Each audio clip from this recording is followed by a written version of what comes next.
Magandang hapon po mga kapatid, mga mahal kong kapatid sa Panginoon. Muli tayo po ay mag-aaral. Mga kapatid ng ating lesson number 2, Lenten Series of Teaching number 2. Nangyari po kasi medyo nawala po yung kopya niyan, sa hindi po malaman dahilan. Pero ngayon po ay muli namin ulit, parang sa ganun eh, makita po natin ulit.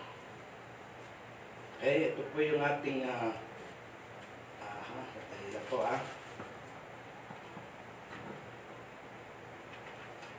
yung ating pong pag-aaralan, yung ating pong babasahin, ay narito po sa John chapter 12.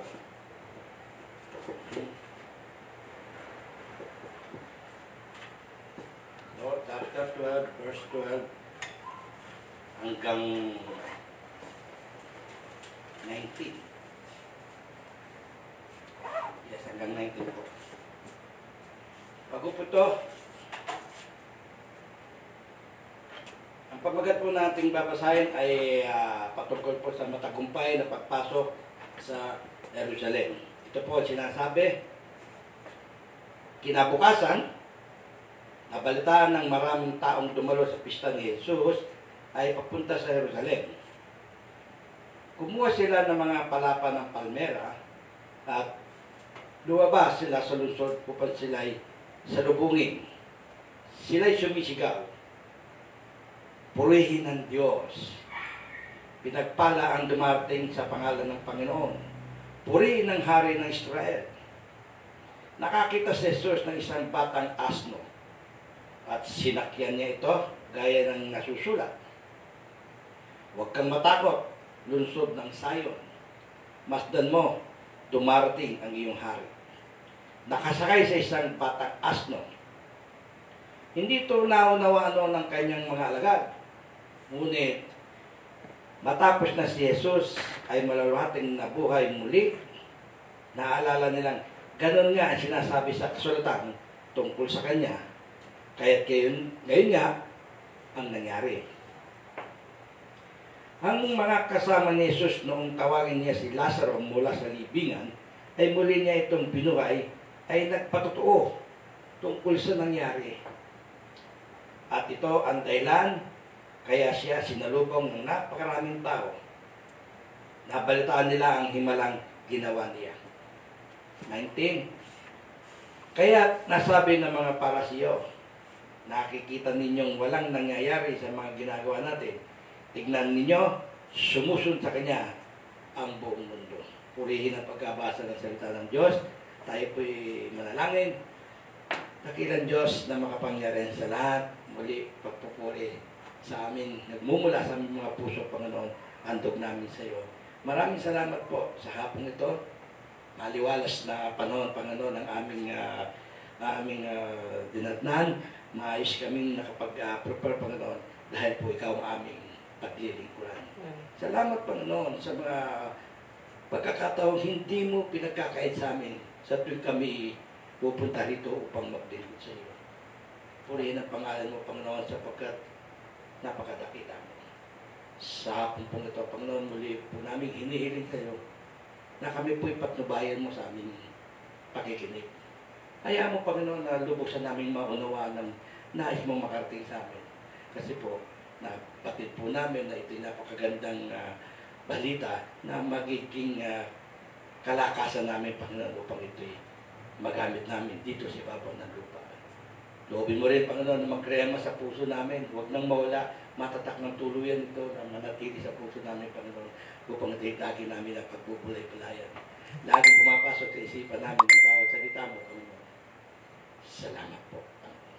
Nawa sa hapong ito, ang aking pong mga kapatid na nanonood sa mga sandaling ito, bigyan mo po sila rin ng pagkakataon, Panginoon, na maunawaan nila ang nais mong makakita sa kanila. Bigyan mo kami ng wisdom, Panginoon, spirit of understanding, Lord, para po ito ay aming mapagbulay-bulayan araw-gabi. Salamat po. Ito po, Panginoon, ang aming dalangin. Nagkakaisang dalangin na may pasasalamat, pusong pasasalamat sa napakabuti mong pangalan. At hanapin mo ito sa pangalan namin, Panginoon Jesus. Amen. Ngayon naman po sa pagpapatuloy ng ating aralin, andito po si Pastor Simon para bahagi sa atin ang kabuuan ng Lenten Series Teaching Lesson 2. Magandang hapon po muli sa inyo, Brother Simon. Salamat po, magandang araw po sa ating lahat, mga kapatid. Purihin ng Diyos na buhay. Amen. So tayo po ngayon ay ang totoo po niyan, ito ay pagbabalik-aral, no? Kasi ito po yung tinalakay na natin. Ngayon pa man, napakahalaga po na ito ay mauunawaan natin. Upang maintindihan po natin, napaka-importante po ng usaping resurrection o pagkabuhay namang muli. Dahil ito po ang kalakasan ng ating pananampalataya. Sabi ni Pablo sa 1 Corinto chapter 15, kung hindi totoong pagkabuhay, walang saysay ang ating pananampalataya. Kaya napaka-importante po, mauunawaan po natin yung ginawa ng Panginoon doon sa krus ng Kalbaryo hanggang sa kanyang maging pagkabuhay. Siyempre, pati yung mga event bago ito mangyari, ay dapat po atin ding pag-aaralan. So, ang talata po na binasa po ni Elder Alex kanina ay matatagpuan po natin sa John chapter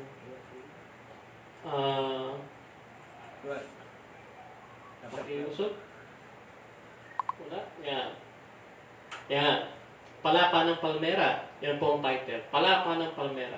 Anong kahulugan? Yan po ay matatagpuan sa Juan chapter 12, verse 12 to 19. Mga kapatid, ano po ba talaga ang kahulugan ng palapa ng Palmera? Noong pong panahon ng mga Romano o ng Roman Empire, ang isang general, kinakailangan po niyang makapatay ng 5,000 kaaway o kalaban doon sa kanilang sinasakop na teritoryo. Pagkatapos nilang makupkup yung teritoryong kanilang pinaglalabanan, magkakaroon po sila ng triumphal parade. Papasok sila sa loob ng bayan, dala yung mga trophy. Ano yung mga trophy na yon? Yung mga valuable things nung kanilang bayan o lugar na nasakop. Kasama rin sa trophy nila yung mga opisyal na nakatali, yung opisyal ng mga bansang kanilang nasakop. At yung parada po ay magtutuloy-tuloy hanggang doon po sa arena. At doon po sa arena, sa sikat na arena nila, yung po ay, yung mga opisyal na yun ay ipapalapa sa mga hayop na mababangis. No? Yun po, doon po, ganun po sila mag-celebrate, no? Mag-rejoice, no? Kapag sila po ay magkakaroon ng triumphal parade. Minsan po sa ating buhay, napaka-importante po para sa mga tao ng trophy o pagkilala o katibayan ng kanilang accomplishments sa buhay. Sa school, sa trabaho, at kung ano-ano pa. Pero dito po sa ating babasahin ngayon, meron din pong kahulugan yung palapa ng Palmera na dapat po nating mapag-aralan ng gusto, mga kapatid.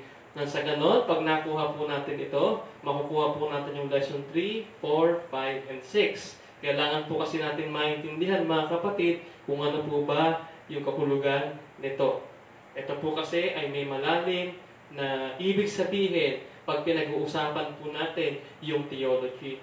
Again, meron po tayong 4 gospel at 3 sa gospel, Mateo, Marcos at Lucas. Sila po yung tinatawag na synoptic gospel. Pag sinabi pong synoptic, yung S-Y-N, ibig sabihin po nun, together. Yung optic, C, nakita ng sama-sama. Pag ito po ipapaunawa natin sa mababaw na pagkakasalita o pagkakadeliver. Pero po pagdating po sa Book of John, ang Book of John po ay nagpapakita ng deep theology, presented Jesus Christ as God who became flesh, at 90% po nandyan ay hindi natin matatagpuan sa synoptic gospel. Kaya po tayo ay kukuha ng ating mga talata sa Book of John, dahil alam naman po natin, alam ko po at nauunawaan ko na kayo ay nakakaunawa tungkol po doon sa pinagdaanan ng ating Panginoon sa krus, dahil tayo po ay nakatingin doon sa synoptic gospel.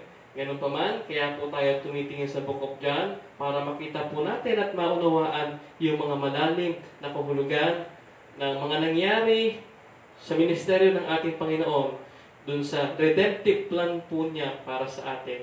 At ano po ba yung mga kahulugan nito sa mas malalim pang pag-aaral? Mas maganda po kung naiintindihan natin gamit po yung malalim na theology. Ang sa ganon, ang pagkakakilala at pagkakaunawa natin sa Panginoon ay lalalim din. So tayo po ay dadako na sa ating lesson number 2.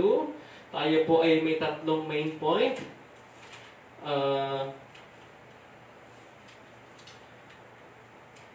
Apat. Meron tayong 4 na main point na ating pong pag-aaralan po sa hapon na ito, sa araw na ito. Sige po. Yan. Ang kahulugan po ng palapa ng palmera, no? Para sa mga Pariseo, yan, no? Ang kahulugan para sa mga Pariseo at Saduceo. Yung mga Pariseo at Saduceo po, yan po nung panahon ng ating Panginoon ay walang tigil sa pagdedebate. Ito po kasi yung mga Pariseo, naniniwala po sila hindi lang po doon sa 5 books na sinulat ng propeta Moses, Genesis, Exodus, Leviticus, Numbers, Deuteronomy. Ito naman pong Saduceo, doon lang sila naniniwala sa 5 books. Ang Pariseo po, nakatingin din sila at pinag-aaralan din nila yung sinulat ng mga ibang propeta pa na nagpahayag tungkol sa darating na Misaya. Naniniwala po sila na merong pagkabuhay namang muli. Ang mga Saduceo po ay wala pong konsepto ng ganon. So yan po ay madalas magdebate. Sa history po, isang beses lang po nagkasundo yung mga yan. Nagkasundo po sila kung papaano ipapatay ang ating Panginoong Hesukristo. Bago po tayo dumako dyan, samahan po ninyo muna ako magbasa ng ating talata sa John chapter 11, verse 45.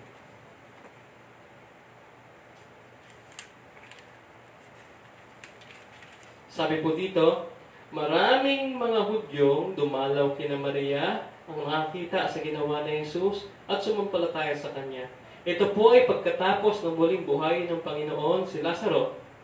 46, ngunit may ilan sa kanila na pumunta sa mga Pariseo at ibinalita ang ginawa ni Jesus.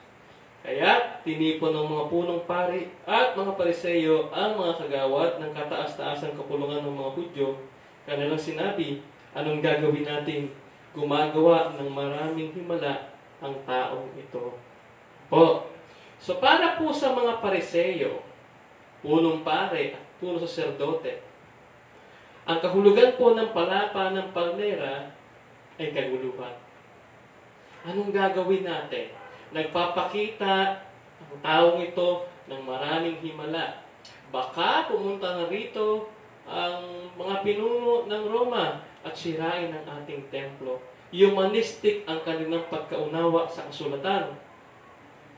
At natatakot sila sa pwedeng gawin ng tao doon sa quote-unquote sanctuary nila. Okay? Itong mga taong ito, they are busy with the kingdom but not with the king. Busy sila sa kingdom, pero di nila nakikita yung king. Ano ba gusto ng king?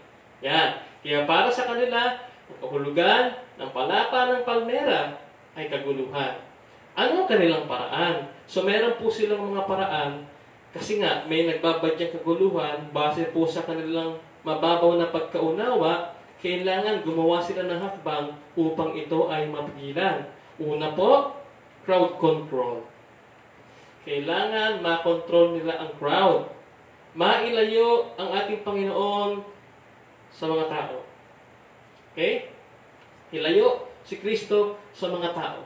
Kasi bakit? Si Jesus Christ is very, very alarming sa kanilang paniniwala, sa kanilang pananaw. Kung titignan po natin sa Juan chapter 4, verse 1, ito po ang sabi, Juan chapter 4, verse 1, nabalitaan ng mga Pariseo na si Jesus ay mas maraming nahihikayat na maging alagad at nababautismuhan kaysa kay Juan. Nalaman ito ng Panginoon. Yan. Mas marami siyang nahihikayat, no? Kaysa kay Juan, magpabautismo, no? Pero tandaan po natin, si Kristo po ay hindi nagbabautismo. Sabi po sa verse 2, bagaman hindi si Jesus mismo ang nagbabautismo, kundi ang kanyang mga alagad. So yan po ay paglilinaw, yung kanyang mga alagad at hindi po ang ating Panginoon. Ganun pa man, ito ay nagpapakita ng paniniwala, pananampalataya at pagsunod sa ating Panginoon. Kaya nabalitaan po ito ng mga Pariseyo para sa kanila, sa kanilang panunaw, nakakatakot ang mga mangyayari. At dahil nga po mayroong kaguluhan, mayroong crowd control kasi alarming na sa kanilang pangunawa at pananaw, mayroon po silang mga techniques and methods na dapat at na balak nilang gawin at ipatupad. Ano po yung mga yan? Gusto siyang arestuhin. So John chapter 7 verse 32, sa Juan chapter 7 verse 32, ganito po ang nangyari. Nag-utos ang mga Pariseyo na dakpin si Jesus. Yan pong title. Nakarating sa mga Pariseyo ang usap-usapan ng mga tao tungkol kay Jesus. Kaya inutusan nila at ng mga punong pari ang ilang bantay sa templo na dakpin si Jesus. So meron po silang plano. Bukod po sa crowd control, plano rin po nila na arestuhin ang ating Panginoon. Yan. Ano po yung pangalawa? Minamata ang kanilang mga ginagawa at kaugalian. No? Ang mga Hudyo po, napaka-strict na sa kanilang tradition, sa kautusan. Yung nilalaman ng kautusan, napaka-stricto nila dyan. Okay? Pero po dito sabi, minamata. Minamanmanan po sila. No? Minamanmanan. Sabi po sa Lucas chapter 14 verse 1,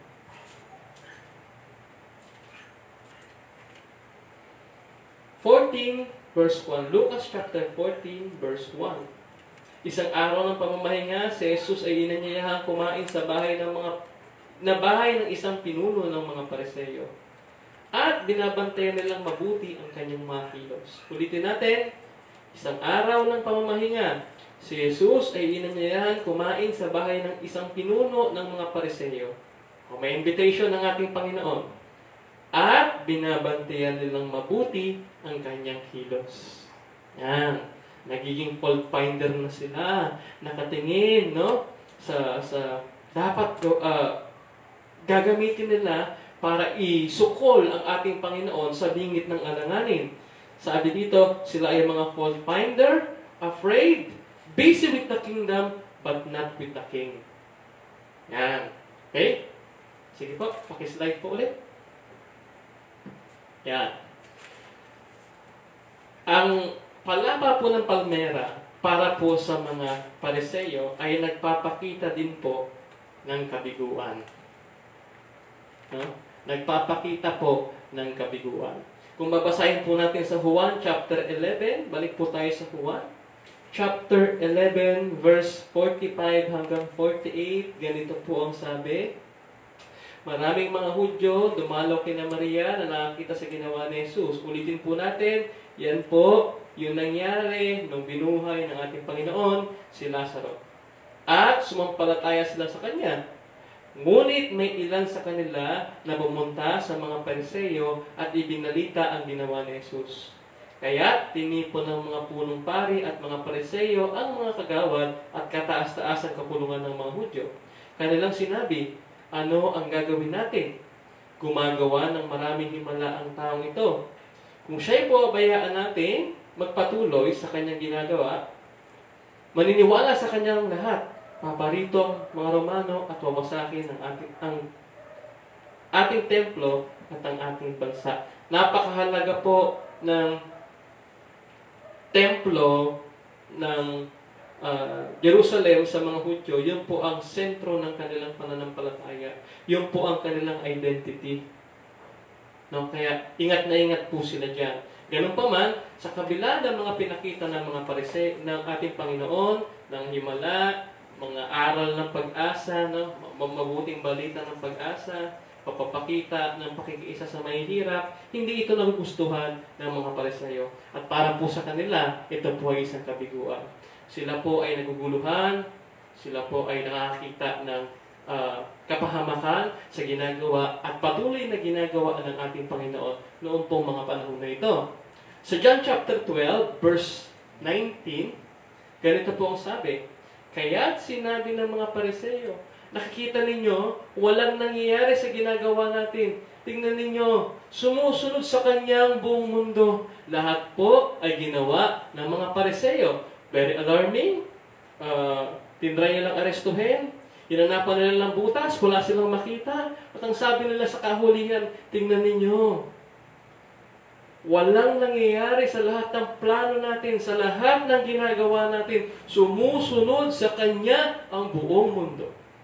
Sabi po rito, kahit anong pigil ng tao, sa kahit anong prinsipyo at karunungan at kapamaraanan, hindi mamipigil ang kalooban ng Diyos para sa Kanyang mga hinirang. Jesus Christ was gaining popularity. Jesus Christ was gaining popularity.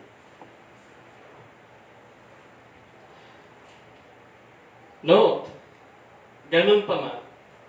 Sa paningin ng tao, ganun pa man, sa makataong pagkaunawa, nagtagumpay ang mga Pariseo, Saduceo, at mga punong pare sa kahuli-hulihan.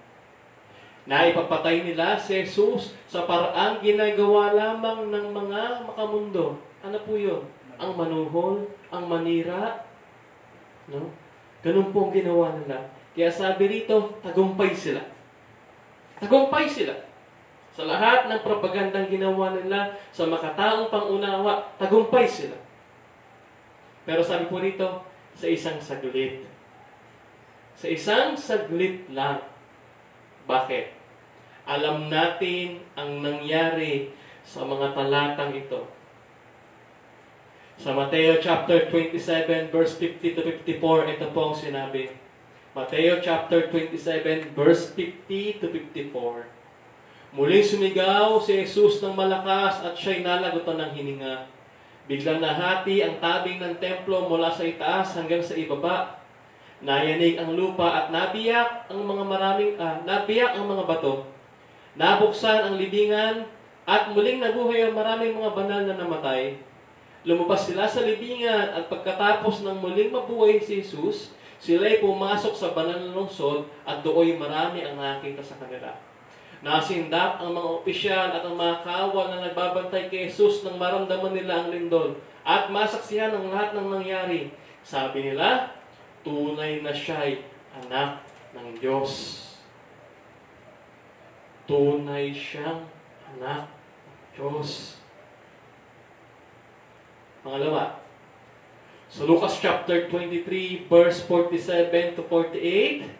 Lucas chapter 23, verse 47 to 48. Ganito po ang sabi, nang makita ng kapitan ng mga kawal ang nangyari, siya'y nagpuri sa Diyos at sinabi, tunay ngang matuwid ang taong ito. Maraming tao ang nagkakatipon doon at nanonood. Nang makita nila ang mga nangyari, umuwi silang dinadagukan ang kanilang dibdib dahil sa lungkot. We are wrong. Mali kami. Nagkasala kami. Hindi namin nauunawaan. Katulad ng sinabi sa aklat ng Isaiah chapter 53. Siya'y sinaktan, siya'y binugbog, at akala ng mga tao, ito'y parusa sa kanya. Pero ang totoo, ito ang katuparan, ang kabayaran, ng kasalanan na ino-offer ng ating Diyos sa pamamagitan ng buhay ng ating Panginoong Hesus. Amen? Amen. So, akala po nila sila'y nagtagumpay. Pero ang totoo sa kahuli-hulihan, hindi po. Sige po, next slide. C. Para po sa mga Pariseo, ang palapa ng palmera ay sumisimbolo sa kinaharap na bagyo. Pag sinabi pong kinaharap na bagyo, ito po ay hyperbole o metaphor ng isang matinding pagsubok na kakaharapin. No? Pag sinabi po na mayroong unos na darating o mayroong bagyo na kakaharapin, ito po ay nagpapahiwatig ng malaking pagsubok na kakaharapin. So ano po ito? Meron po ditong 4 na uri ng grupo ng tao Doon po sa tekstong ating binasa. Meron po na 4 groups of crowds. 4 different crowds na naroon po doon po sa ating pinag-aaralan. Ano-ano po itong mga to? Unang-una po, mga lokal. O yung mga lokal. Yung mga taga Betania sa Galilea, mga taga Jerusalem, mga native, mga lokal. No? Saksi sila sa ginawang pagkabuhay ni Jesus kay Lazaro. Yan po ay matutagpuan natin sa verse 17 ng ating pong teksto sa Juan chapter 12. Sabi po sa Juan chapter 12 verse 17 ay ganito. Ang mga tao kasama ni Jesus noong tawagin niya si Lazaro mula sa libingan at muli niya itong binuhay ay nagpatotoo tungkol sa mga nangyari. So nandun po sila. Okay, pangalawang grupo, yun nasa verse 18. Ano po yan? Mga taong nakarinig at nakabalita ng mga himalang ginawa ni Jesus. O ng himala na ginawa ng ating Panginoon. Kasi ang pinapatungkulan po dito ay yung pagbuhay niya kay Lazaro. Yan po ay nasa verse 18. Sabi po, at ito ang dahilan kaya sinalubong ng napakaraming tao. Sinalubong siya ng napakaraming tao. Nabalitaan nila ang himalang ginawa niya. Bakit? Sumaksi po yung mga lokal. At yung mga taong wala doon nung moment na binuhay niya si Lazaro, sila po yung nakarinig ng balita, nung kamanghamanghang ginawa ng ating Panginoon. So yun ang dahilan kung bakit sinalubong siya ng maraming tao. Okay. Third, kung itutuloy po natin doon po sa verse 20 hanggang 21, sabi po rito, may ilang mga Griego, yan po, Griego, mga hintil po ito, mga hindi po to Hudyo, sila po ay mga hintil katulad po natin. No? Saksi rin po sila sa mga naganap, sila rin po ay nakarinig tungkol sa ginawang himala ng ating Panginoon. Sabi po rito sa verse 20, may ilang Griegong dumalo sa pista upang sumamba. Lumapit sila kay Felipe na taga Bethsaida sa Galilea at nakiusap, Ginoon, nais po namin makita si Jesus. Ito'y sinabi ni Felipe kay Andres at magkasama silang nagsabi nito kay Jesus. So, sikat na sikat ang ating Panginoon. Sa kapistahan po ng Pasko, ito po'y binubuo ng 100,000 to 200,000 na mga tao. Ganun po katindi, ganun po popular ang kapistahan ng Pasko noong pong panahon ng ating Panginoon. At ang kadalasan po dito na itataas, mga kapatid, bukod dun sa kordero na katayin, ay yung mga Pariseyo. Dahil sila yung instrumento para magawa o ma-perform yung kailangan nilang gawin doon sa kapistahan ng Pasko. Yung tupa, ano naman yun, kambing, ay ipag-pray po yun sa kaugalian ng mga Hudyo, ipapasa ang kasalanan doon at gigilitan nyo. Kaya nga po, doon na buo ang konsepto ng ginagamit nating idiomatic na kapahayagan, yung scapegoat. Scapegoat. Scapegoat. Siya ang sasaro ng kasalanan. Kakatayin po yun. So kadalasan sila po ang center of attraction. Dito po sa kasong ating pinag-aaralan, iba po dito. Si Kristo po ang hinahanap ng mga tao. Siya ang naging center of attraction dito. Kung pag-aaralan po natin sa iba't ibang gospel, nag-uusap-usap po, nagbubulungan yung mga tao kung darating ba ang ating Panginoon doon. Sikat na sikat siya, inaabangan siya ng mga tao. At ayaw na ayaw po ito ng mga Pariseyo. Para po sa kanila, ito po ay ang kinaharap nilang bagyo. So, kung titignan po natin hanggang 4, no? Yung pang-apat na grupo, una, mga lokal, sunod, yung mga nakarinig at mga nakabalita, mga hintil na Griego, at ang pang-apat ay ang mga Pariseyo at Saduseyo, pinuno ng bayan, puno saserdote. Sila po ay nakabalita, narinig nila, may mga patunay, may mga witness ng ginawa ng ating Panginoon. Yung himalang ipinakita niya sa pagbuhay sa 4 na araw nang nakalibing na si Lazaro. Alam po nila yon.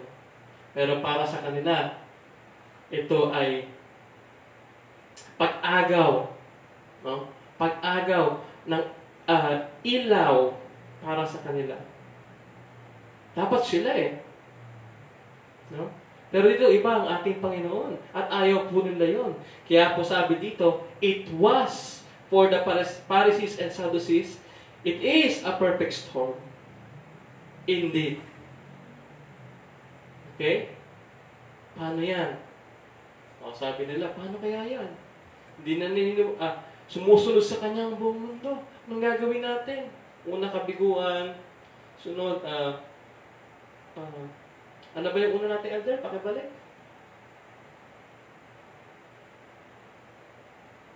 So, una, kaguluhan. Sunod, kabiguan. Tapos ngayon, kinakaharap na bagyo. 3K. Puro problema ang ibinigay sa kanila ng Panginoon. Kasi bakit? Ang approach po kasi nila ay hindi naman theological. Humanistic po. Mga Gnostic po sila, mga kapatid. So, meron po, ulitin natin, merong 4 na lokal na pinapatungkulan dyan na kung saan ito ay nagpapahiwatig at nagpapakita na para sa mga Pariseo, ito ay perpektong bagyo na pwedeng sumira, magpadapa sa kanila. Okay? Kasi gustong-gusto po nila yung sila ang naitataas no? Gustong-gusto po nila yan. Pangalawa, ang kahulugan ng palapa ng palmera para sa mga tao. So sa mga tao naman, sa crowds naman, ano ibig sabihin ng palapa ng palmera para sa kanila?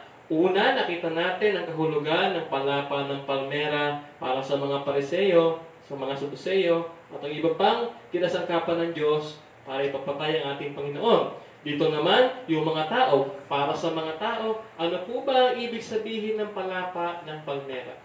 Unang-una po, ang palapa ng palmera para sa mga tao, sa mga Hudyo noong panahon na yon, ay nagpapakita ng kapayapaan at tagumpay. Kapayapaan at tagumpay. Meron pong kasabihan ng mga Hudyo na pag ikaw ay madalas magwagi sa digmaan o kahit anumang palisahan, ang tawag sa iyo, man of many palms. O palm tree, palmera, man of many palms. Ito po ay sumisimbolo sa pagiging matagumpay. Kaya nga po kung titingnan natin ang title, matagumpay na pagpasok sa Jerusalem. Siya po ay kinawayan ng mga palaspas. Kung titingnan natin mga kapatid sa ating paniniwalang Pinoy o tradisyon ng mga Pinoy, ang palaspas po ay sumasalamin sa palapa ng palmera. Lalo-lalo na po yung linggo bago po natin ipagbulay-bulay yung Holy Week, meron po silang tinatawag na Palm Sunday, na kung saan ito po ay nagkakaroon po yung mga, doon sa dati nating relihiyon, nagkakaroon po tayo ng event na kung saan meron po tayong palaspas. No? At itong palaspas na to ay ginagamit natin, dinidisplay natin, pang-iwas daw sa masamang espiritu. Pang-iwas daw sa masamang espiritu. Pero ano ba talaga ang kahulugan nun dapat para sa mga tao? Ayon sa theology, sa sinasabi ng Biblia. Dapat po, doon tayo makikinig sa sinasabi ng Biblia. Ano pong kahulugan para sa mga tao ng palapa ng palmera? Ito po ay kapayapaan at tagumpay. No? Kung titingnan po natin sa Aklat ng Mga Awit, chapter 118, verse 25 to 26, ito po ay Messianic Psalm. Ang sabi po doon ay, the crowds proclaim the King of Israel. Okay? The crowds proclaim the King of Israel. So, ang sabi po nila, mabuhay ang hari. No? Para po sa kanila, ito po ay ang katagumpayan, kapayapaan na kanilang inaasahan. Kasi po ang mga Israelita inaantay po nila yung Messiah, yung Savior, yung magliligtas sa kanila sa pagkakaalipin. Pero mga kapatid, hindi po nauunawaan ng mga Hudyo na ang pagliligtas na gagawin ng Messiah ay hindi pagliligtas na pisikal. kundi spiritual. Nagpapalaya mula sa kapangyarihan ng kasalanan at kamatayan.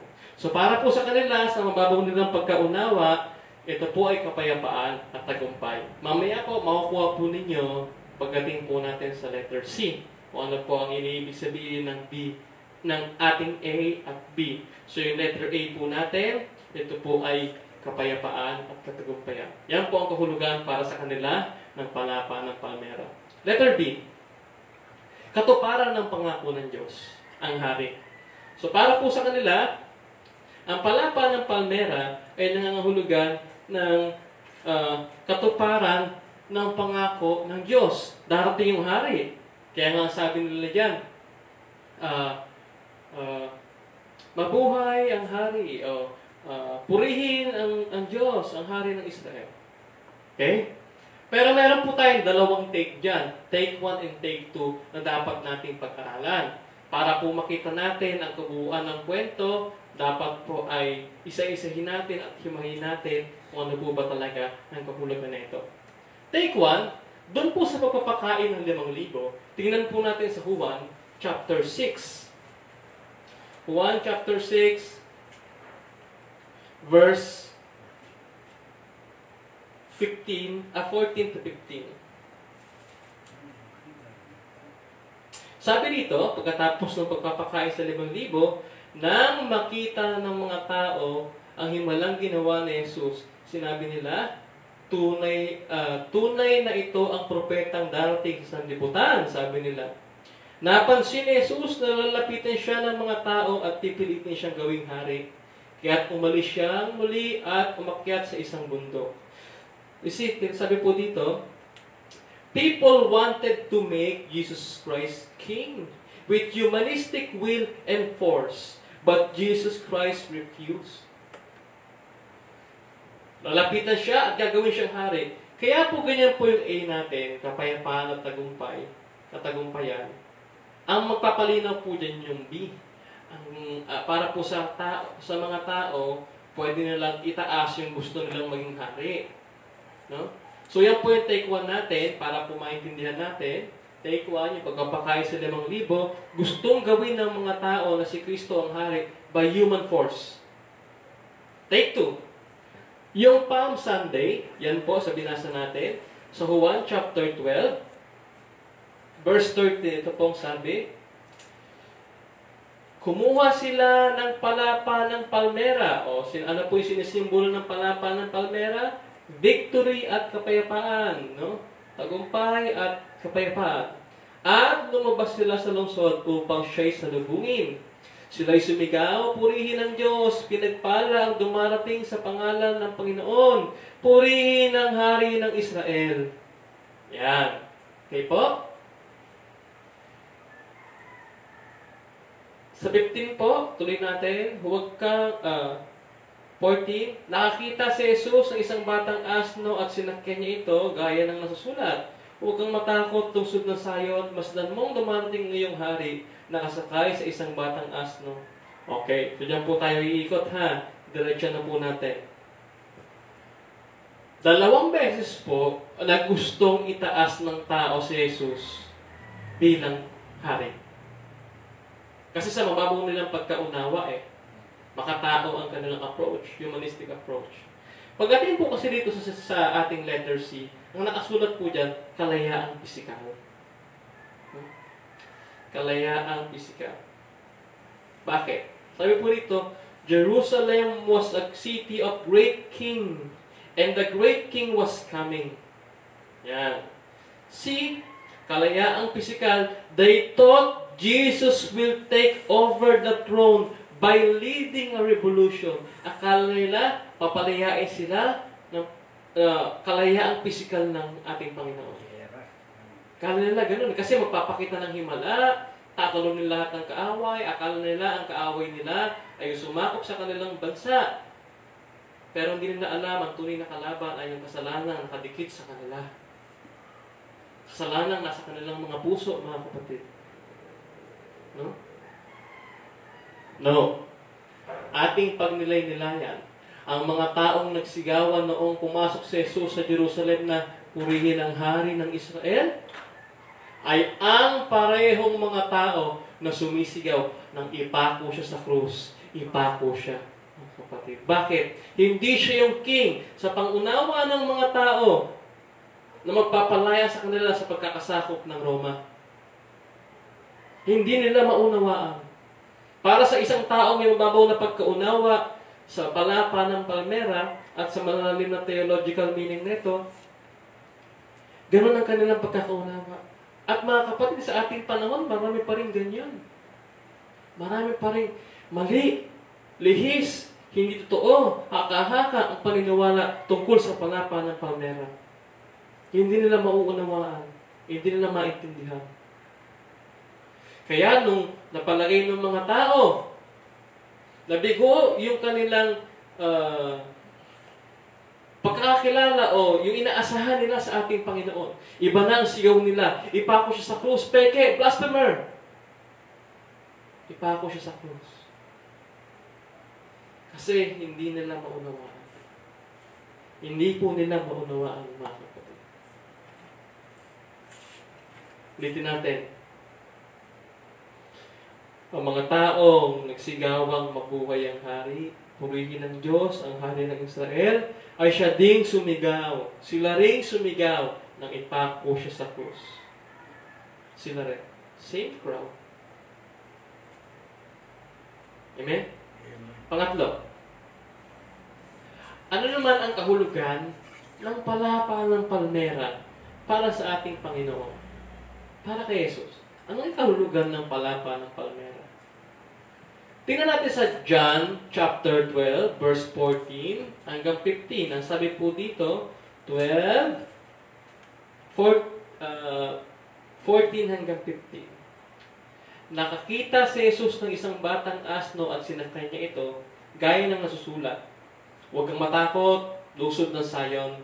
Masdan mong dumating ngayong hari, nakasakay sa isang batang asno. Yung word na gaya ng nasusulat. It is written, mangyayari, sabi ng Diyos. Okay? Ito ay propesiya sa lumang tipan. Yan ay nakasulat sa Sakaraya chapter 9, verse 9. Sige po. Ating linawin at pagkumparahin upang ating maunawaan. Yung Zion po, other name po yan, ibang pagkakatawag sa mga people of the city of Jerusalem. Yan po ay nakasulat sa Panaghoy, chapter 2, verse 4, 8, and 10. Mayroon po sa Jeremiah, mayroon po sa Isaiah. Yung po ang tawag. Zion, pag sinabing Zion, people of Israel, people of Jerusalem, my people. Parang gano'n ang pagkaka-address ng ating Diyos. So dito po, bigyan po natin ng linaw at pagkumparahin po natin. Sabi po sa Zacharias chapter 9, verse 9, kung niyo pong susundan, Zacharias chapter 9, verse 9, O Zion, magdiwang ka sa kagalakan. O Jerusalem, ilakas mo ang iyong awitan. Yan ang sabi. Pag sinundan natin, darating ang hari, yun po ang sabi dyan sa mga kasunod na talata. Pagdating sa dyan, ang nakasulat po, huwag kang matakot, lungsod ng Zion. Yung mga susunod pong nakasulat doon po sa John chapter 15 at saka sa Zacharias chapter 9 ay nagkakatugma na except po dito sa dalawa. Zion, magdiwang ka sa kagalakan sa Zacharias. Huwag kang matakot lungsod ng Zion sa John chapter 12 verse 15. Bakit po kaya ganon? No? Bakit merong parang may nangyari pagre-revise? No? Sige po. Balik po muna konti. Bakit merong pagre-revise? Ang sabi po rito, mga kapatid,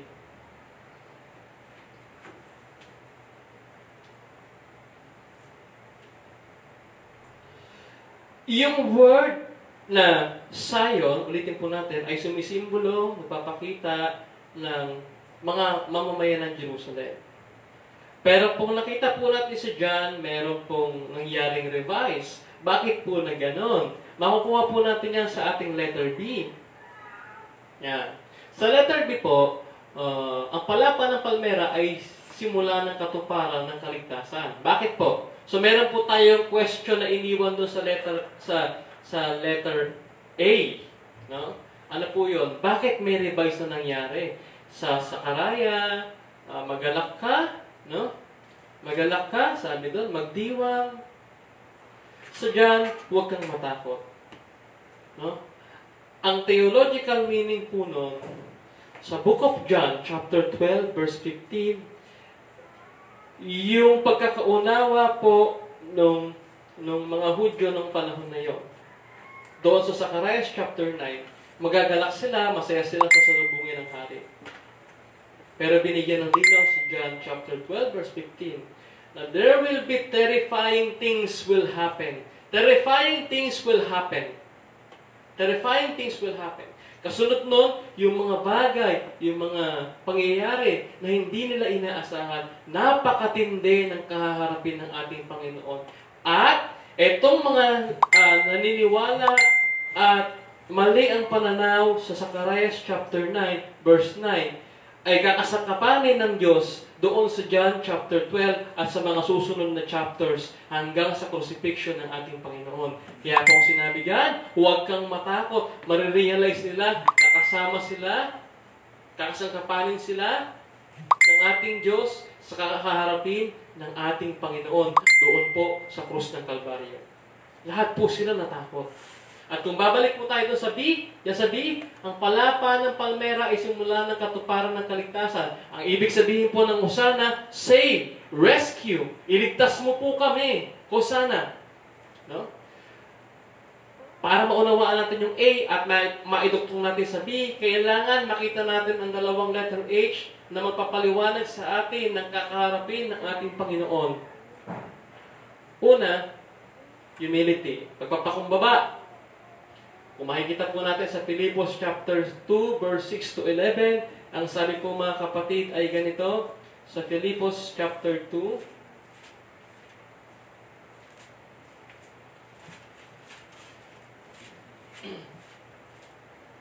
chapter 2, verse 6 to 11.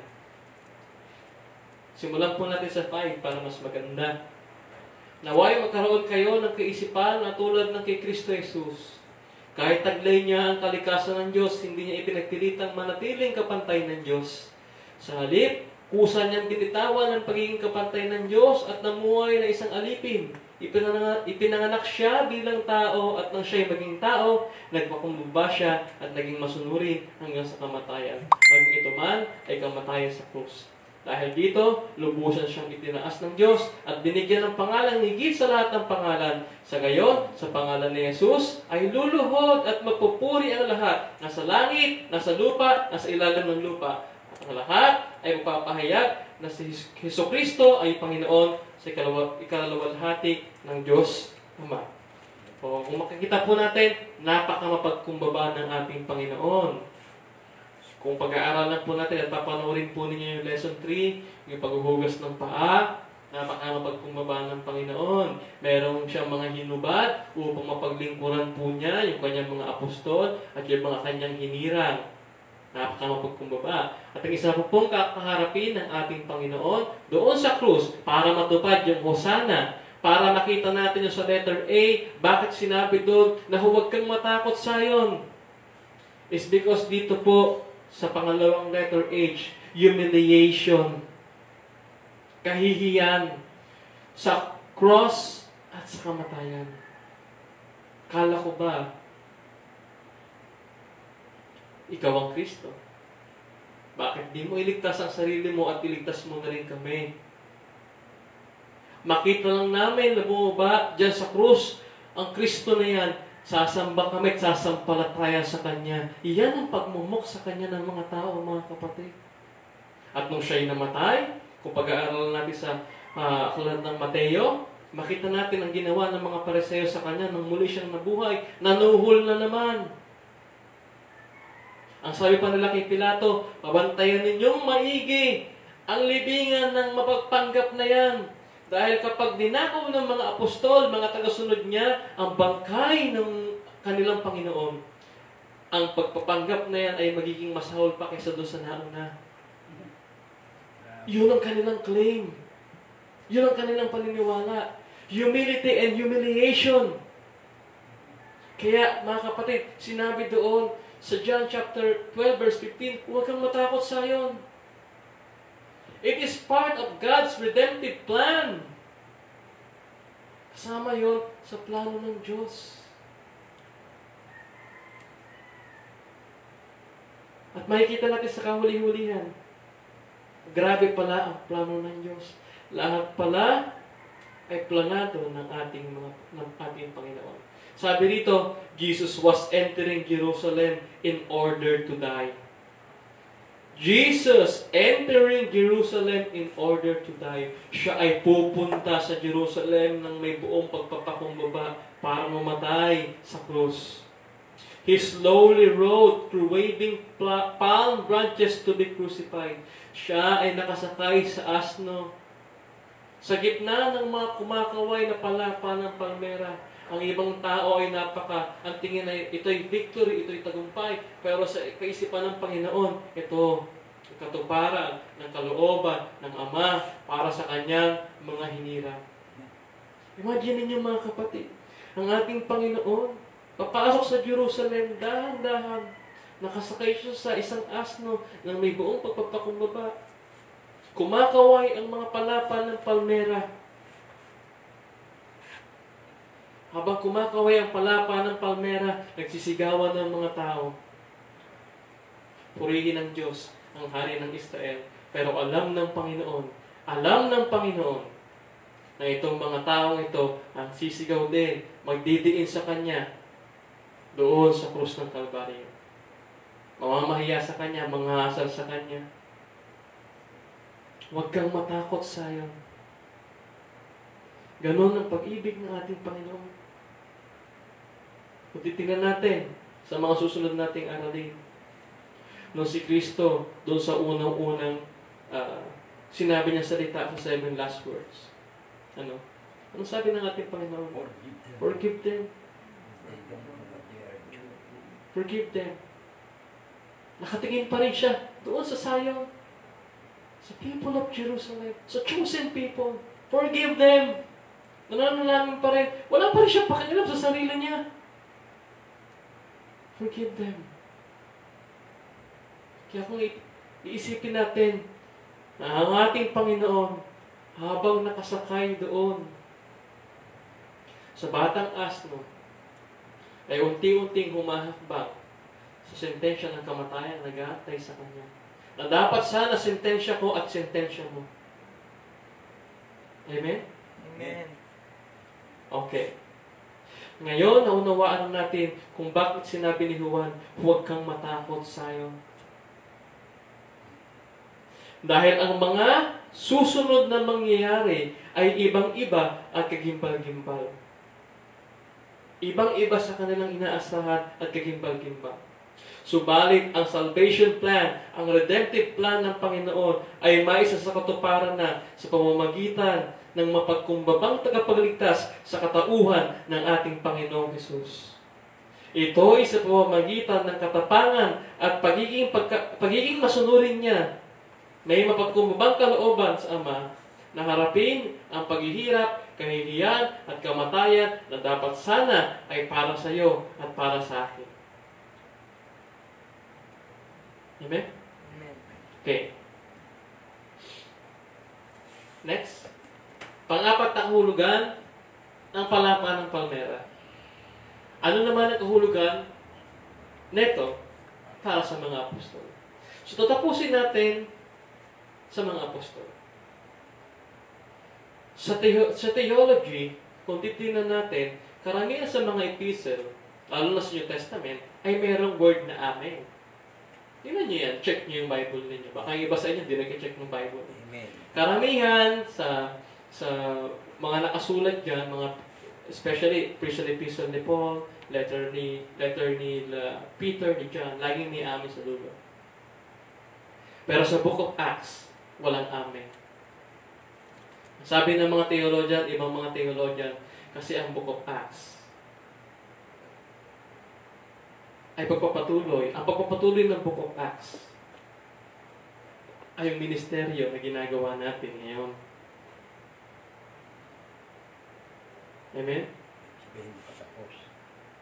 Ginagawa pa natin. magkaka-amen sa Revelation. Amen. Amen? Amen. Okay. Sabi po dito, number 4, ang kahulugan para sa mga apostol. Kung titignan natin si John chapter 12, verse 16, ganito po ang ganito po ang nakasulat. John chapter 12, verse 16 po, hindi ito maunawaan noon ng kanyang mga alagad.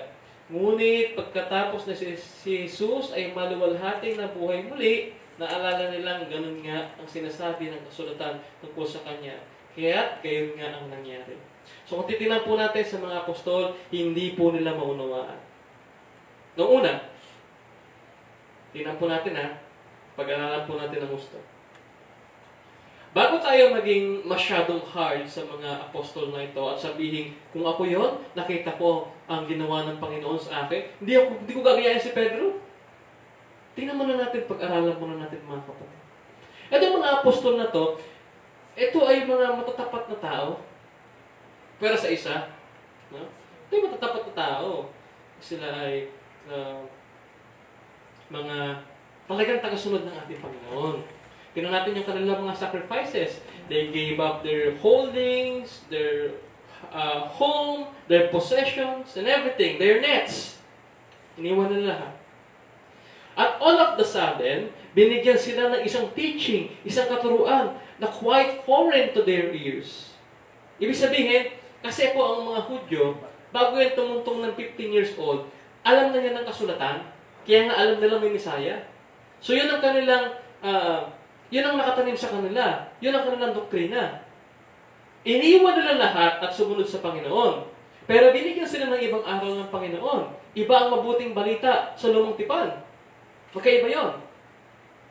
No? Iba yung kaugalian sa lumang tipan na kanilang naging kaugalian sa loob ng mahabang panahon at iba ang aral ng ating Panginoon. Iniwan namin lahat at iba ang aral na amin napakinggan na nampalataya kami. Okay, so sumunod sila sa Panginoon dahil sa ipinakita ng Panginoong iba't ibang mga aral, iba't ibang mga himala, magpapakita ng mababang estado ng buhay. Ngayon, hindi nila maunawaan, sa dami ng ipinakitang himala ng ating Panginoon, hindi nila maunawaan, bakit kailangan magdusa ng Messiah? After all, if He is the Messiah, if He is the Son of God, why don't He, in a radical transformation, dominate the city and rule once and for all? Hindi nila maintindihan. Bakit gano'n? Pwede naman, bumaba yung mga anghel, sirain na lahat, kunin na sila. Hindi nila maunawaan. No? Hindi nila maunawaan na kailangang mamatay. No? Kailangan mamatay ng Kristo. Etong mga ito ay katulad o kahalintulad nung magnanakaw sa tabi ni ang ating Panginoon nung siya'y nakabayubay sa krus. So meron tayong dalawang magnanakaw, dalawang kriminal, na parehas sa Marcos chapter 15, no? Parehas nilang tinatawanan ang Panginoon. No?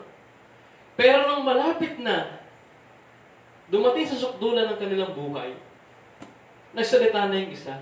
Itong isa, katulad ng mentality ng mga apostol, ang tawag po namin doon, pragmatism. Ano yung pragmatism? Do whatever works. Pag nasa alanganin ka na, do whatever works. Baka sakali. Tira pasok. Hindi sigurado, pero mas mabuti ng meron kaysa wala. Yan. Ang pragmatism. No? Kailangan maligtas ako. Siguro naman, so sobrang sikat ng ating Panginoon. Narinig ng dalawang kriminal ang ginawa ng ating Panginoon. Sikat na sikat siya sa buong Jerusalem, sa buong Israel noong panahon na yon. So ano sabi ng isa? Kung ikaw ang Kristo o pragmatist, iligtas mo sarili mo at iligtas mo na rin kami. Isipin natin, no, sinabi niya yun, merong halong agony. Hirap na hirap talaga. Yung isa, hindi ka ba takot sa Diyos? Hindi ka ba natatakot sa Diyos? Yung word na, hindi ka ba natatakot sa Diyos? Eh kung ako yung nasa tabi niya na isa, teka lang, ay kaya nga tayo nandito dahil hindi tayo takot sa Diyos. Tingnan natin sa Marcos chapter 15. Pinagtatawanan siya ng dalawang magnanakaw. At nung siya'y pinagtatawanan ng dalawang magnanakaw, may nangyaring conversion sa kanya doon sa isa. Yun ang patunay na mayroong chosen. At ipapakita, hipuin, pag-aalabi ng Diyos, no? Yung kanyang puso upang manumbalik at manampalataya sa Panginoon. Hindi ka ba natakot sa Diyos? Wait a minute, brothers and sisters. Yung ginagawa ng theology doon. Who brought God into this? Tama? So ano sabi ng isa? Hindi ka ba takot sa Diyos? Ang taong ito ay walang kasalanan. Tayo, dapat lamang tayong magbayad ng ating nagawa dahil tayo mga makasalanan. Pero ang taong ito ay walang kasalanan. Tumingin siya sa ating Panginoon at sinabi, Panginoong Jesus, pag ikaw ay naghari na, huwag mo akong kalimutan. Sumingin ang ating Panginoon, ngayon din, sasama kita sa aking paraiso. At kung titingnan natin, ang mga apostol, noong panahon na ito, hindi nila maunawaan. Pragmatist din sila. Do whatever works. Ano lang ang pwedeng mag-work? Lumayo sila. Magtago sila. Because they are depressed, afraid, confused sa mga nangyayari. Hindi nila maunawaan kung bakit kailangan harapin ito ng ating Panginoon. Kung ating iisipin, nung ang mga tao ay nagpupuri, nung ang ating Panginoon ay matagumpay na pumasok sa Jerusalem, kasama niya yung 12. Siyempre, kung kasama ka nung panauhing pandanga sa isang malaking handaan, iba rin ang dating mo. Di ba? Medyo maangas ang kanilang paglalakad. Nung sila'y sinasalubon ng ganda, sama-sama sila eh. Kasunod sila ng Panginoon eh. Iba ang pakiramdam nila noon. Pero pagdating dito, hindi nila maunawaan.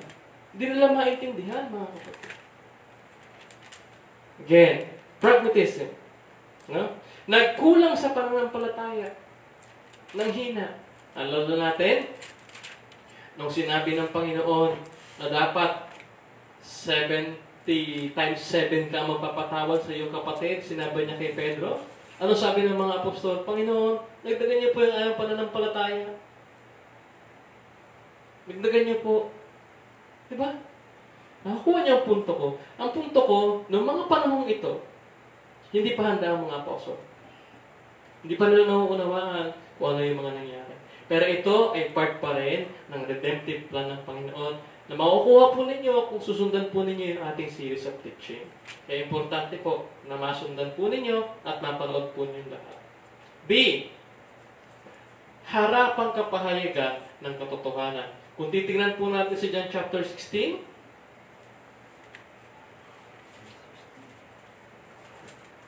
verse 12 to 14, ito po sabi ng Panginoon, marami pa akong sasabihin sa inyo, subalit hindi pa ninyo kaya tanggapin sa ngayon. Ngunit pagdating ng Espiritu ng katotohanan, we are talking about the Holy Spirit, papatnubayan niya kayo sa buo katotohanan, sapagkat ang sasabihin niya ay hindi mula sa kanyang sarili, kundi sa kanyang narinig. At ipahayag niya sa inyo ang kanyang mga mangyayari sa hinaharap. Pararangalan niya kayo sapagkat tatanggapin ng Espiritu mula sa akin ang ipahayag niya sa inyo. So, ang sabi ng Panginoon, hindi niyo pa naunawaan ngayon. Pero pag natapos ang lahat, darating ang Espiritu ng katotohanan na siyang magpapaliwanag sa inyo ng lahat. Kaya sabi puro sa chapter 12, naintindihan nila pagkatapos. Hindi nila maunawaan ng una, pero pagkatapos, sabi ni John, ayon sa kanyang account, yan sa verse 16, hindi ito maunawaan noon ng kanyang mga aligat. Ngunit matapos na si Jesus ay maluwalhating nabuhay muli, naalala nilang ganun nga ang sinasabi sa kanya ng kasulatan. Kaya ganun nga ang nangyari.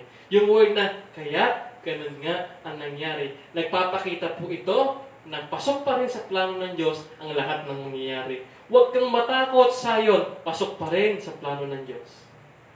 Naunawaan nila. Sabi doon, kaya ganun nga ang mga nangyari. Amen? Ito'y pasok pa rin sa kalooban ng Diyos. Bagamat hindi nila maunawaan, harapang kapahayagan ng katotohanan ang ipinakita sa kanila ng ating Panginoon. Nung matapos yung kanyang kamatayan sa krus at siya'y muling nabuhay, alam naman natin, mga kapatid, yung harapang kapahayagan ng katotohanan sa kanila ay buong tapang, buong lakas at buong pananampalataya din po nilang isinabuhay hanggang sa sila'y mamatay na mga martir. Kasi naunawaan na nila. Yun pala yun. At nagpakita ang Panginoon sa kanila. Amen? Amen. Isa pang C. Last na C. Huling letter H doon sa ating subpoint. Hakbanging dapat lakaran. Hakbanging dapat lakaran. Yung hakbanging na ginawa, no, ng ating mga apostol, pagkatapos na isent sila ng ating Panginoong Jesucristo, ating bigyan ng pansin. Sabi dito, Good Friday, hanggang Sunday, after Pentecost, pagkatapos ng araw ng Pentecostes, they understood the truth and willing to die for the truth. Willing to die for the truth. Kanina sinabi natin, hindi maunawaan ng mga Pariseyo para sa kanila. Ito ay kabiguan, ito ay kaharaping bagyo, ito ay kaguluhan. Para sa mga tao, mali ang pagkakaunawa nila. Ang pagkakaunawa nila, ito ay kapayapaan at tagumpay na kayang i-offer ng mundo. Akala ng mga tao, ito ay katuparan ng pangako ng Diyos. Yung hari na kanilang inaasahan, yung pisikal na hari, akala nila, pisikal na pagkalaya ang pinatutungkulan ng pagdating ng Messiah. Pero ang kahulugan para sa ating Panginoon ay iba. Katuparan ng pangako ng Diyos. Huwag kang matakot, sayang. No? Para sa ating Panginoon, ito yung Hosanna, save, rescue, rescue them because they are totally depraved. We are totally depraved.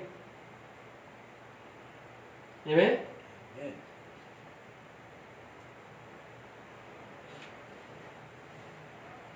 Sa mga apostol, pagkatapos ng araw ng Pentecost, sila ay namuhay, nagkalugod-lugod sa Diyos. Binigyan kaluwalhatian ang pangalan ng ating Panginoon hanggang sa araw ng kanilang kamatayan. Mga kapatid, kung nauunawaan natin ang palapa ng palmera sa araw na ito, ang tunay na kahulugan nito, ito ay nangangahulugan ng tatlong bagay. At yan po ay nasa ating conclusion. Ang palapa ng palmera ay sumasalamin o nagpapakita ng katuparan ng pangako ng Diyos. Hindi physical king. Bagamat nadarating siya dito talaga, sinasabi rito ay spiritual. Pagpapalayang spiritual. No? B.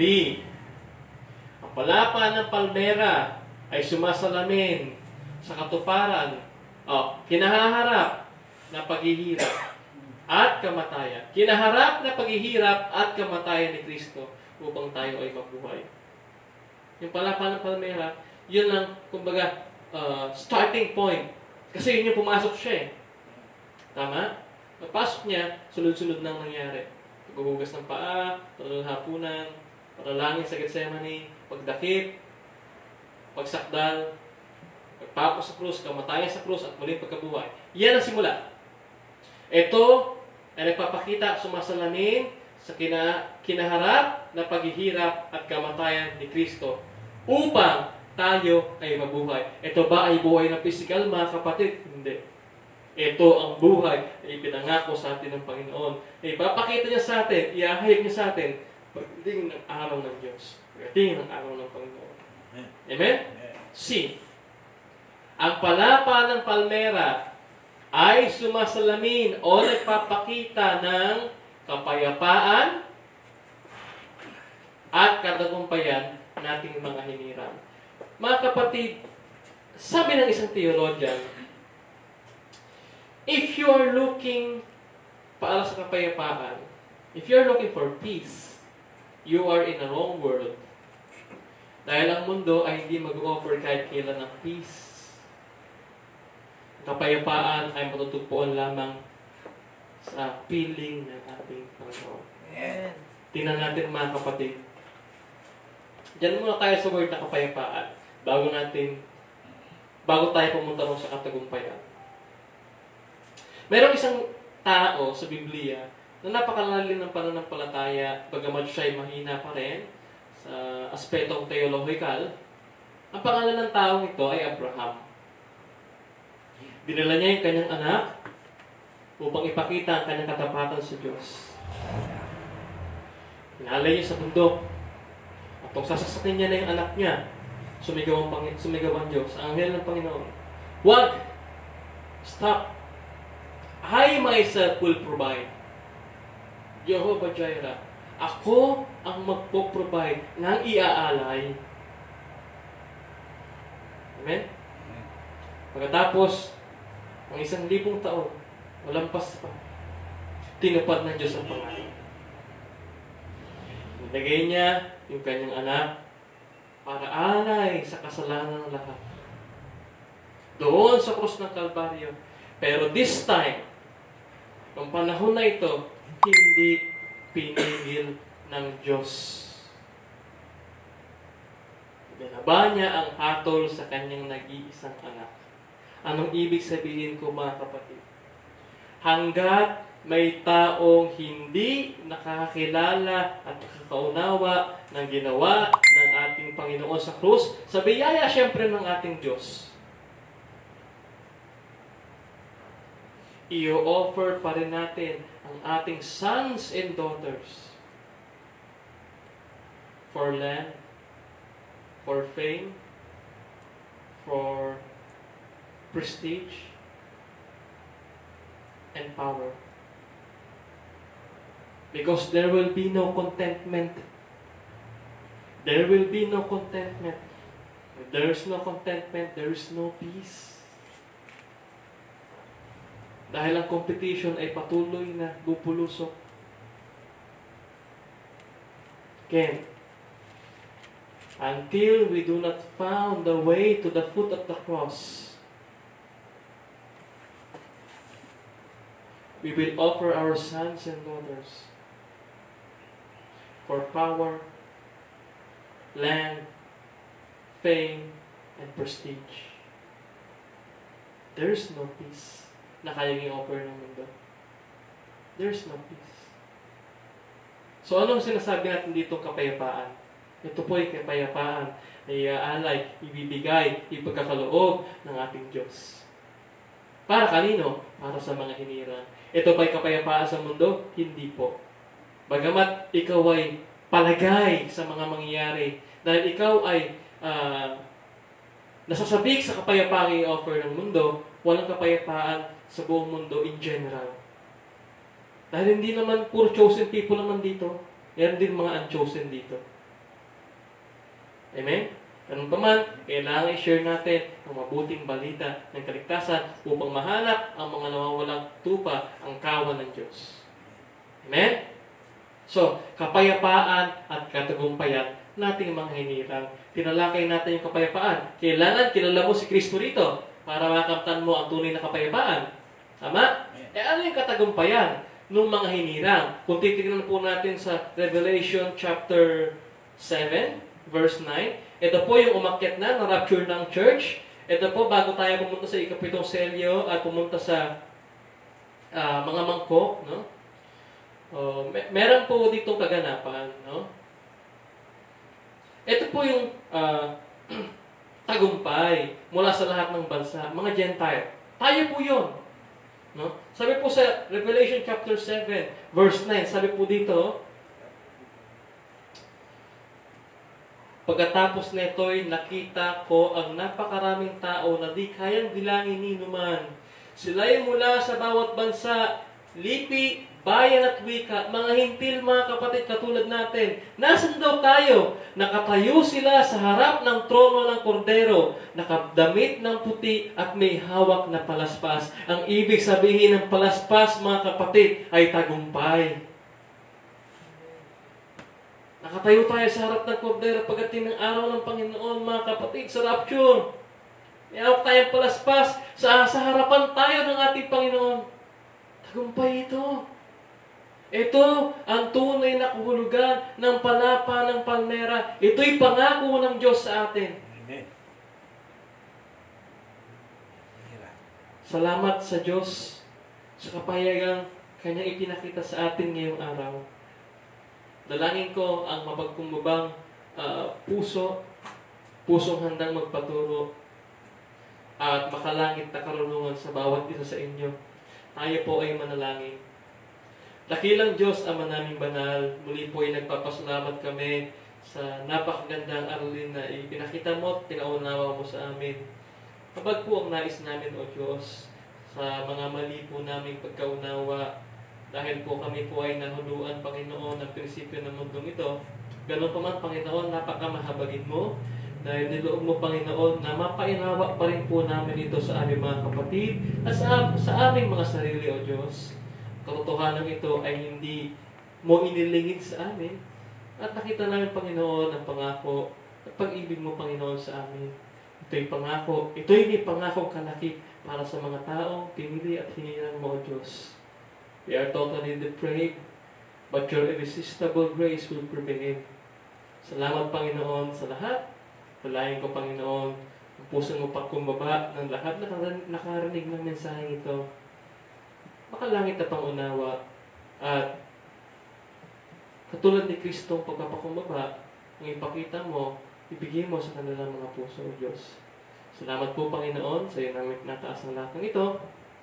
Sa pangalan ng ating Panginoong Jesucristo. Amen.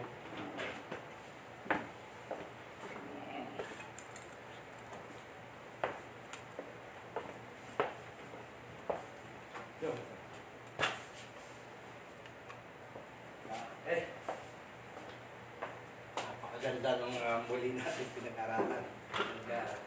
Kapag balik na raw tayo. Ang sa bulay-bulay na salita ng Panginoon. Alalaman mo na tayo pala nagtagumpay.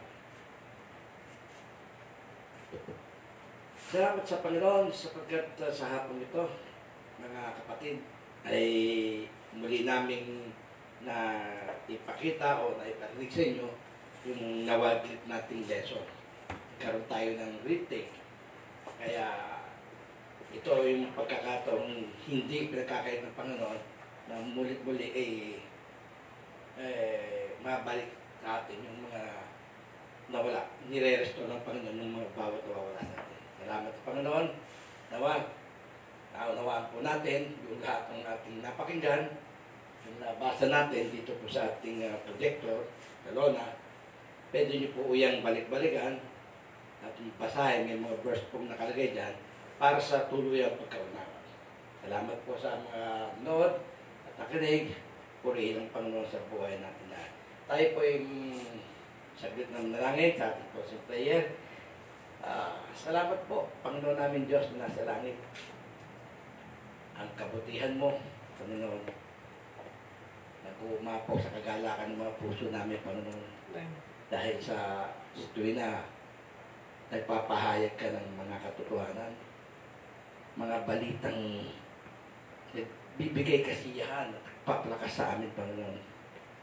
Ayaw na po namin ng balitang naririnig namin sa mga lokal, mga TV, o katatakutan ng binabalita. Walang binibigay na kasiyahan, takot. Balitang balita mo, Panginoon, nagbibigay kalakasan. Kaya dahilan para kami malungkot, hindi namin kinakailangang matakot. Dahil nandiyan ka, ikaw ang aming Diyos. Alam namin na yakap-yakap mo kami. Kaya, mga kapatid, purihin natin ang Panginoon, sambahin natin siya sa Espiritu at Diyos. Maraming salamat po, dakilang Diyos, sa hapong ito, at nawa, sumaamin ang iyong pagpapala mula ngayon magpakailanman. Amen.